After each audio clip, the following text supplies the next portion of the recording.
You're listening to Intelligent Medicine, a resource to help you take control of your health. We offer a balanced, objective analysis of all your health, wellness, and aging options, both conventional and alternative. Now you can take your engagement to the next level by joining FullScript. FullScript is my online dispensing platform that only offers curated, professional-grade supplement brands that I know and trust. Never counterfeit or expired, always stored and shipped correctly. Just go to drhoffmanstore.com for more information and to start your free FullScript account. Buying through FullScript offers fast, free shipping, optional refill reminders, a mobile-friendly site. It's safe, secure, and HIPAA compliant and offers world-class support. Just go to drhoffmanstore.com. You'll get access to the supplements and features you need to help you achieve your wellness goals, including my custom targeted protocols that combine the products I recommend to address specific needs, heart health, immune support, and much more. It's all at drhoffmanstore.com. drhoffmanstore.com.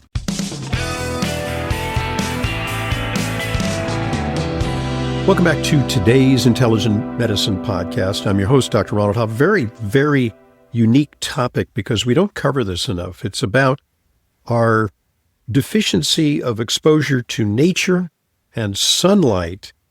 Our guest today, Dr. John LaPuma, has dubbed this an indoor epidemic, something that is undermining our health.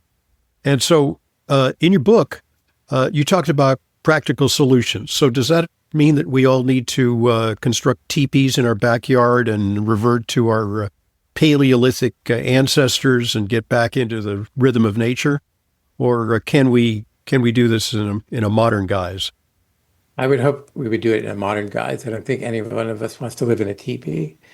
It might sound romantic, but I run a regenerative organic farm, and I can tell you a lot of nature is not even close to romantic. So I actually constructed Indoor Epidemic as a book, largely as a workbook.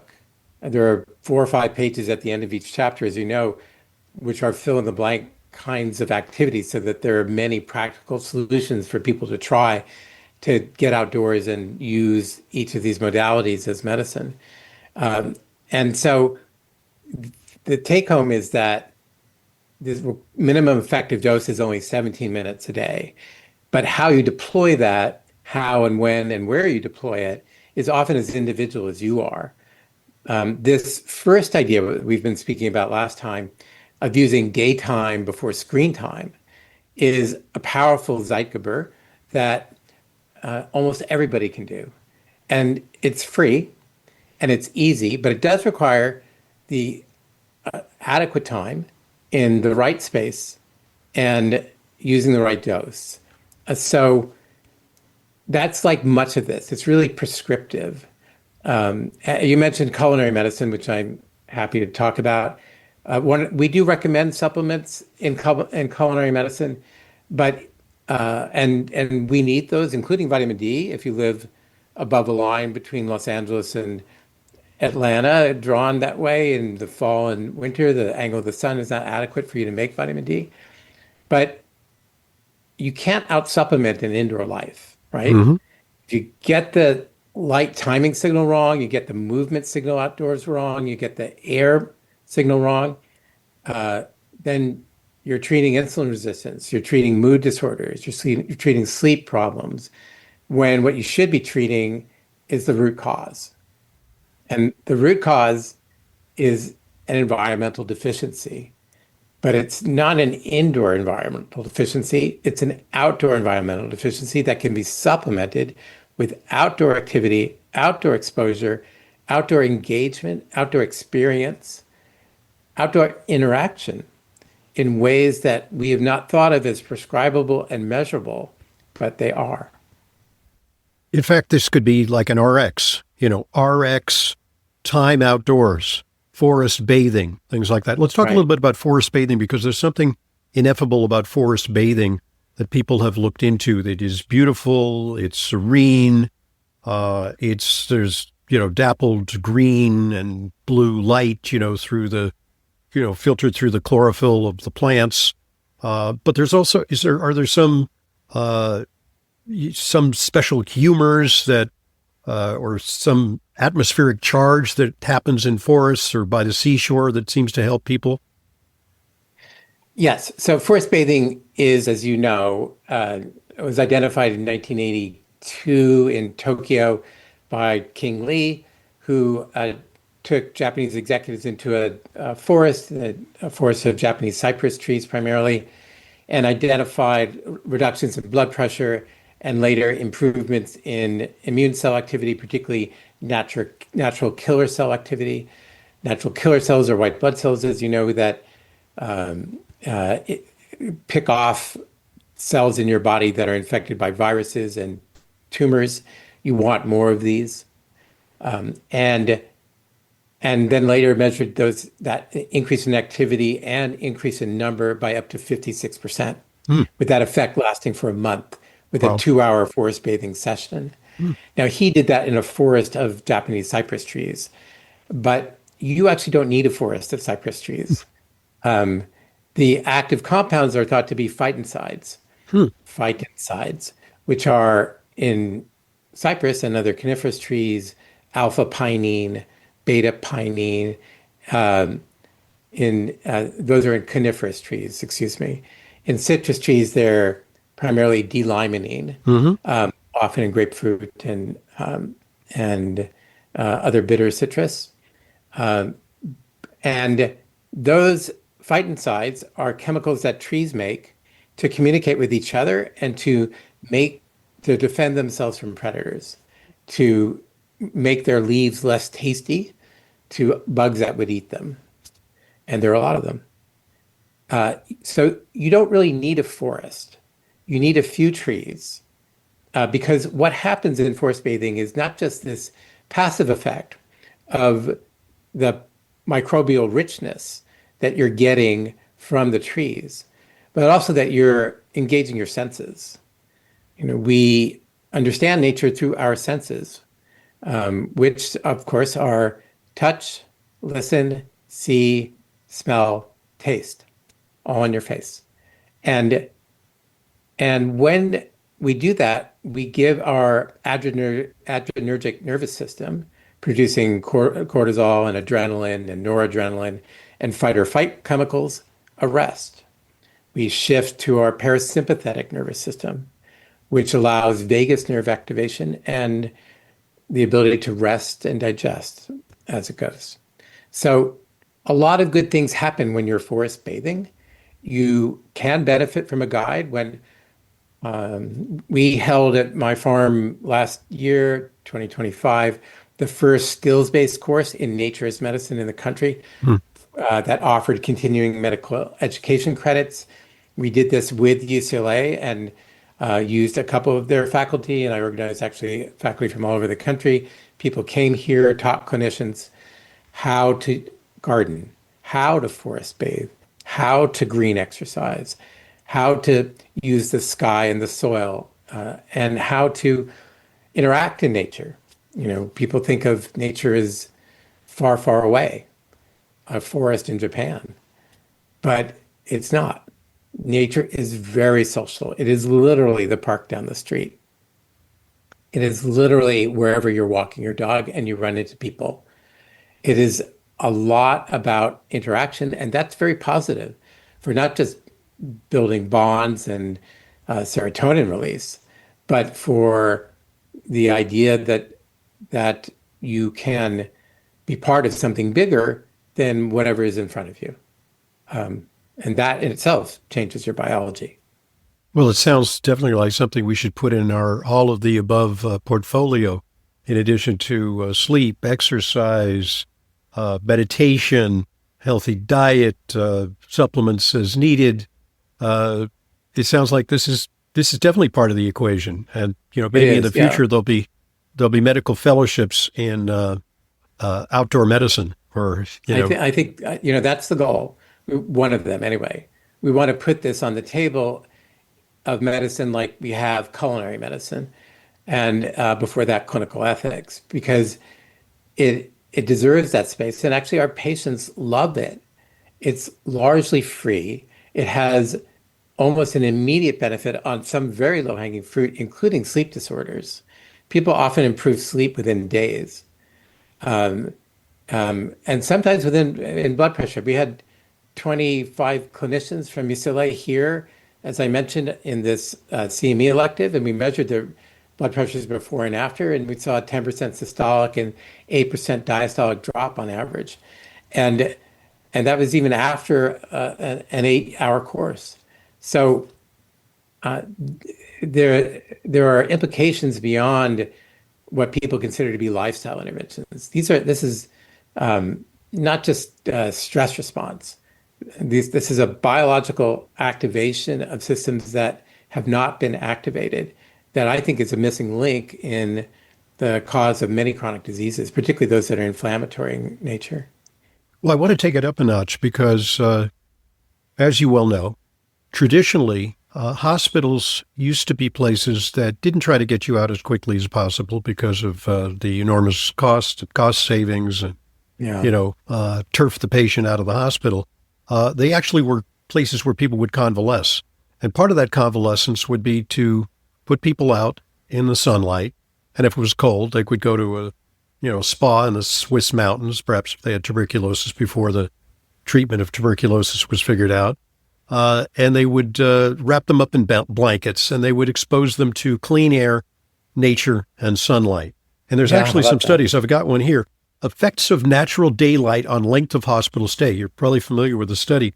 Patients who were admitted to the window or door side of a 6-bedded room were included. And it turns out this is like a study of nearly 39,000 patients with a bed near the window and patients with a bed near the door. Patients' length of stay was shorter for those near the window compared with those near the door. So what can we make of studies like that? And there are actually some studies of remarkable turnarounds of people who were kind of relegated to the scrap heap. And they had one final request: just put me outside. And they lay there outside. They move the bed out onto the patio. Yeah. And remarkably, they after the ICU failed them, they came back to life. So Phoenix-like, yeah. The very first study of that type that I'm aware of was done in 1984 by Roger Ulrich, who was at Texas A&M at the time. He was still is a landscape architect. And he looked at people who had cholecystectomies, gallbladder removals in Pennsylvania on either side of the hallway over about a 2.5-year period. You used to have to, as you know, be in the hospital to get your gallbladder out.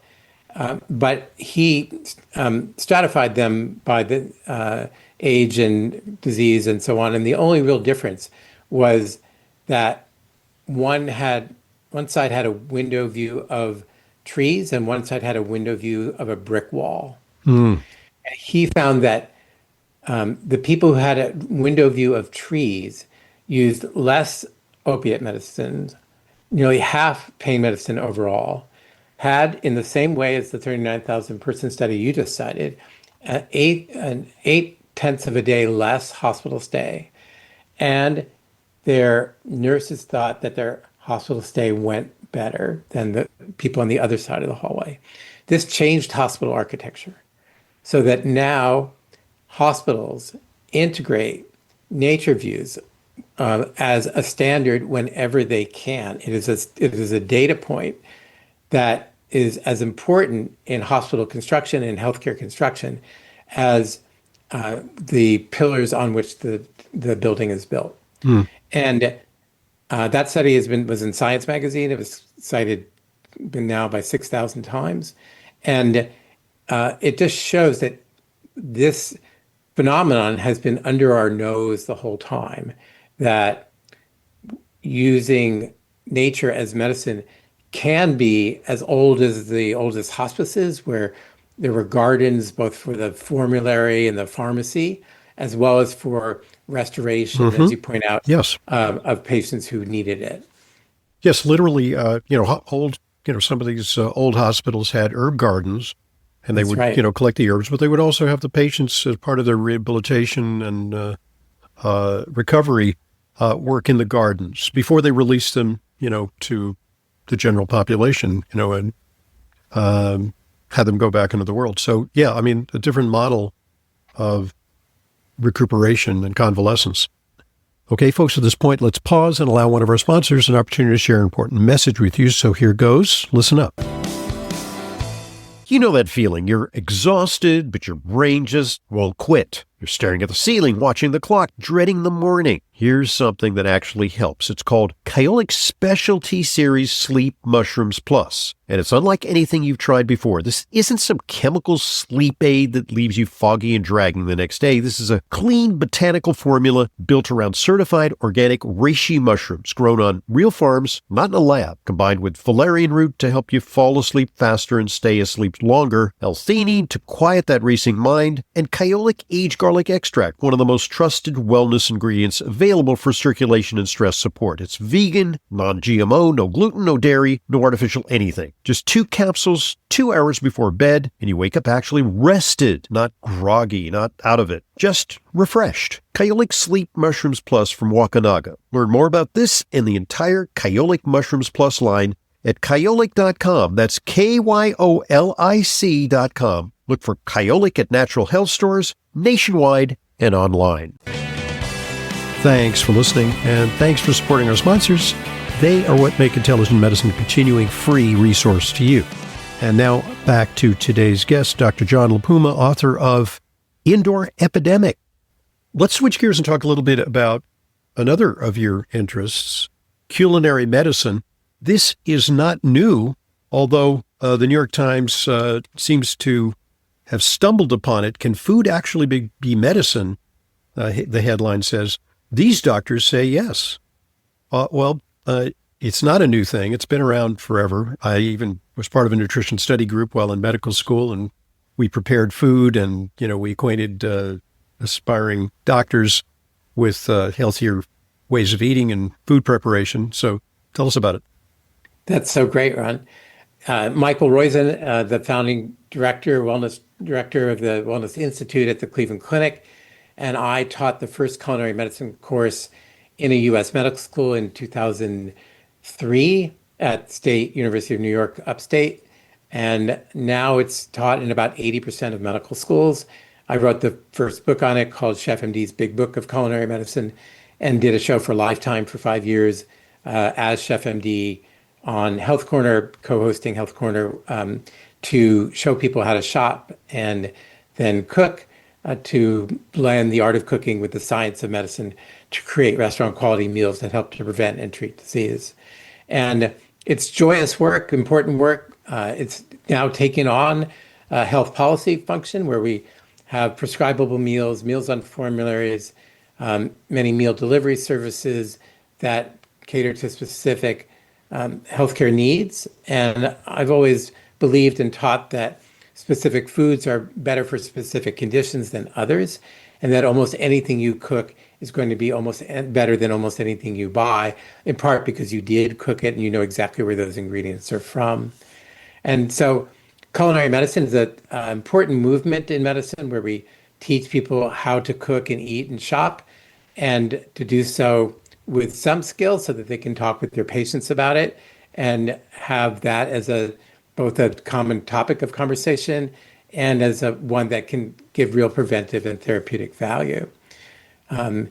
Having this experience of having what would in the middle of the country just be a big backyard, but in Santa Barbara, it's an organic farm in the middle of the city, has been transformative for me, because learning how to grow the very best ingredients, where the freshest ingredients have the most flavor right out of the ground,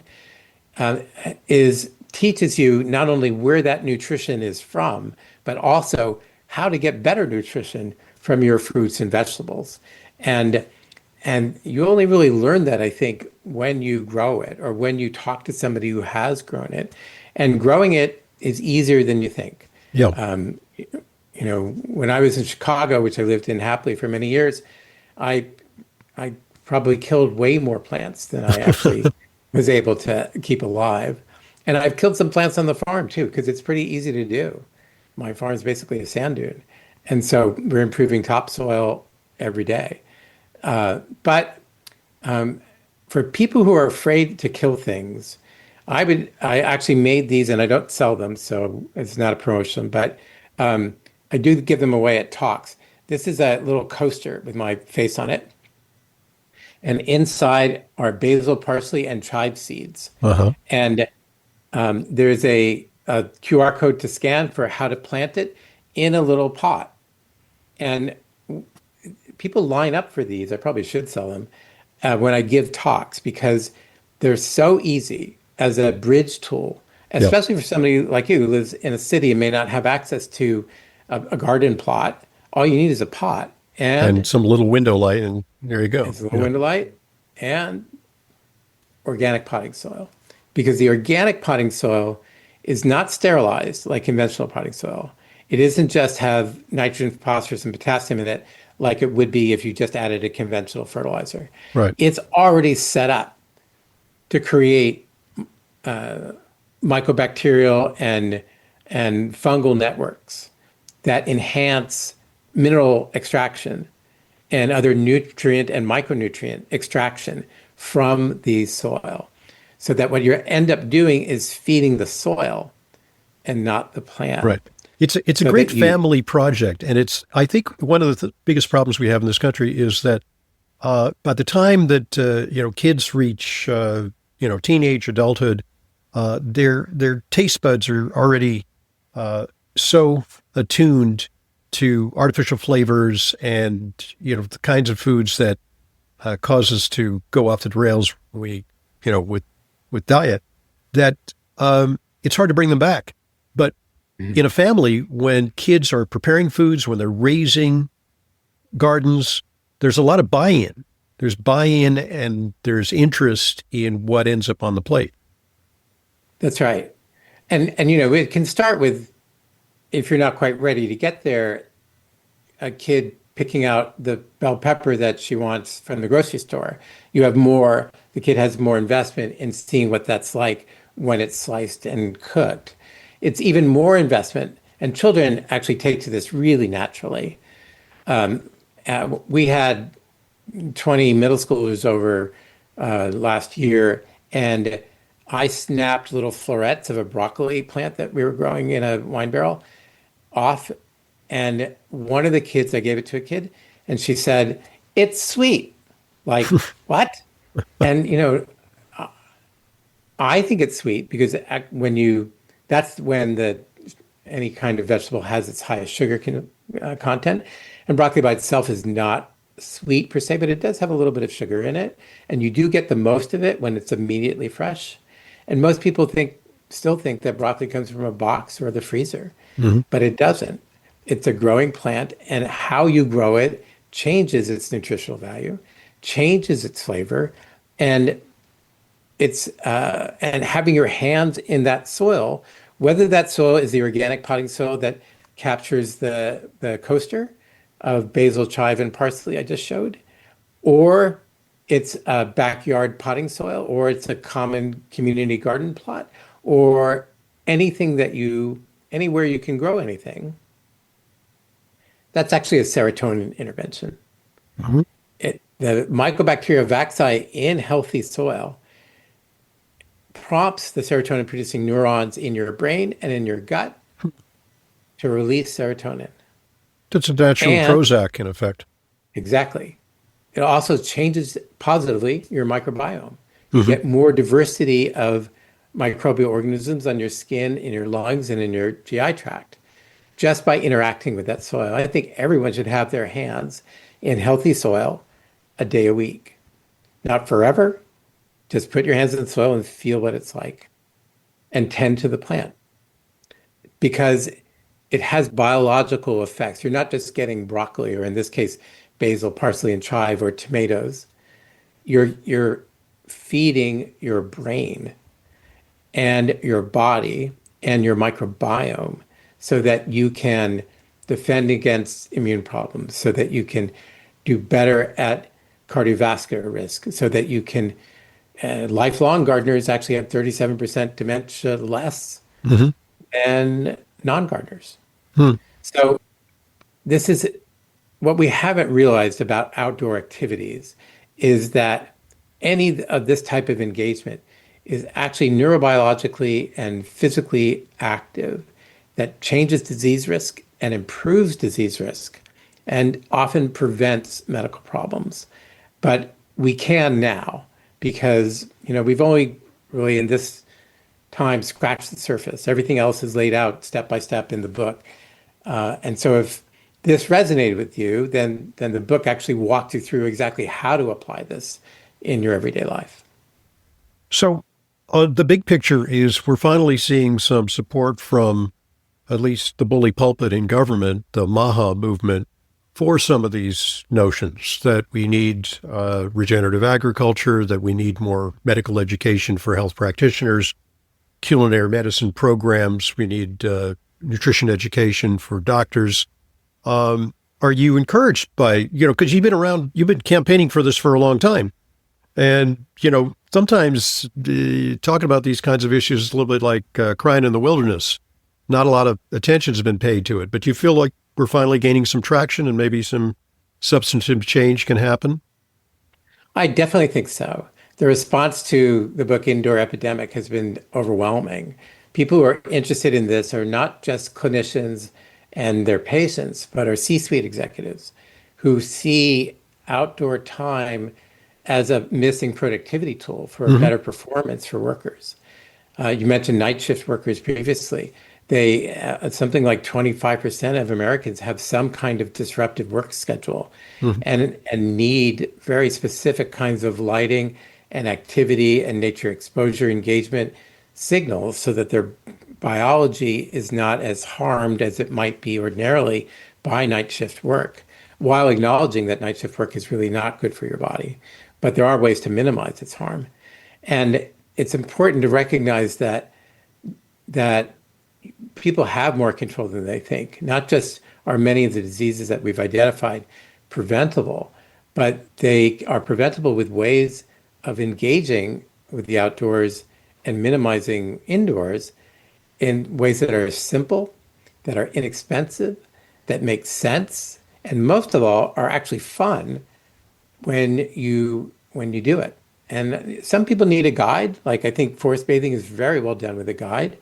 Here in Santa Barbara, the Botanic Garden offers guided forest bathing. So does Lotus Land, the Harvard Arboretum, when I was there a little while ago, and many botanic gardens offer guided forest bathing. That's a fun thing to do, easy, inexpensive.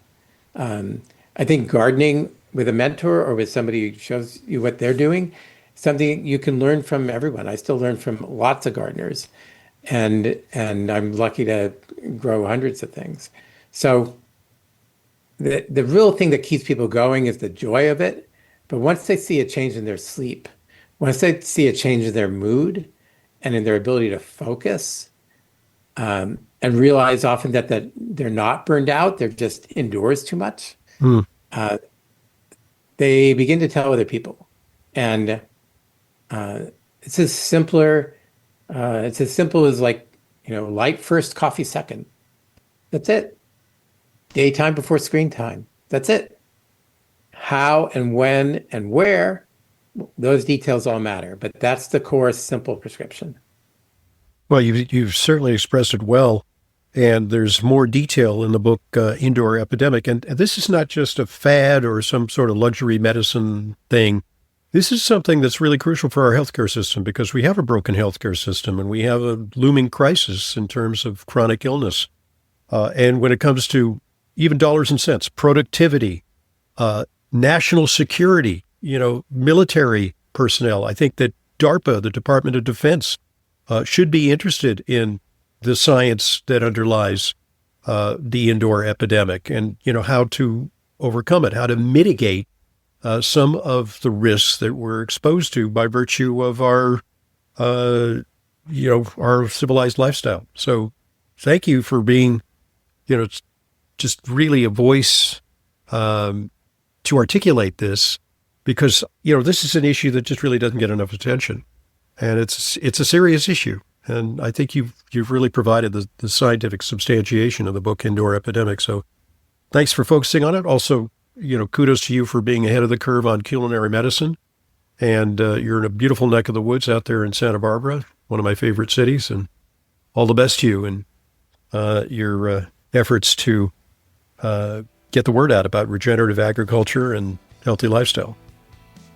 Thanks so much, Ron. I appreciate your leadership about the environment. And I'd just like to echo your words and say that there is, I think people are starting to get it. And so many of the things in the book are free. And there are hundreds of ideas. I actually wrote a 7-day outdoor reset that is free on the website. So if you're not quite ready to get the book and you want a one-page PDF, it's downloadable and free. And the website is what? Give it out again. It's indoorepidemic.com. Oh, great. Okay, so the book has a website, so indoorepidemic.com. Yeah, indoorepidemic.com. Great. Where you can get the book, the outdoor reset for free, and many other resources. Fantastic. All right. Well, thanks again for your work. And, thank you for joining us today on Intelligent Medicine. We appreciate it. My pleasure. I'm Dr. Ronald Hoffman, and this is the Intelligent Medicine Podcast. I want to thank you for listening to the Intelligent Medicine Podcast. Follow us on Apple Podcasts, Spotify, Amazon Music, or your favorite podcast app, and get new episodes automatically downloaded every weekday. And please give us a rating and review. It truly helps new people discover intelligent medicine. The Intelligent Medicine Podcast is for general informational purposes only and does not constitute the practice of medicine, nursing, or other professional healthcare services, including the giving of medical advice, and no doctor-patient relationship is formed. The use of information on this podcast or materials linked from this podcast is at the user's own risk.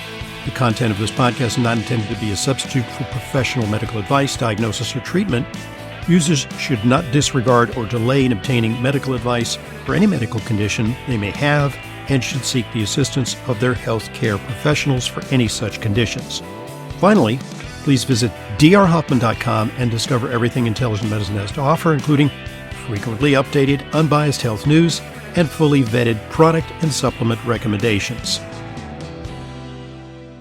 There were many important reasons why I started my Fullscript online supplement dispensary. I wanted to offer you the same curated professional-grade supplement brands that I use, the ones I know and trust. I also wanted to ensure that they weren't counterfeit or expired. Recently, I've been hearing more and more about counterfeit or expired products purchased from online retailers. With Fullscript, you can be confident your supplements are genuine and they'll arrive with optimal freshness and potency. Also, buying through Fullscript offers fast, free shipping, optional refill reminders, and a highly rated mobile app. It's safe, secure, HIPAA compliant, and offers world-class support. Go to drhoffmanstore.com for more information and to start your free Fullscript account. You'll get access to the supplements and features you need to help you achieve your wellness goals, including my custom targeted protocols that combine the products I recommend to address specific needs, heart health, immune support, and much more. To get started, just go to drhoffmanstore.com, drhoffmanstore.com.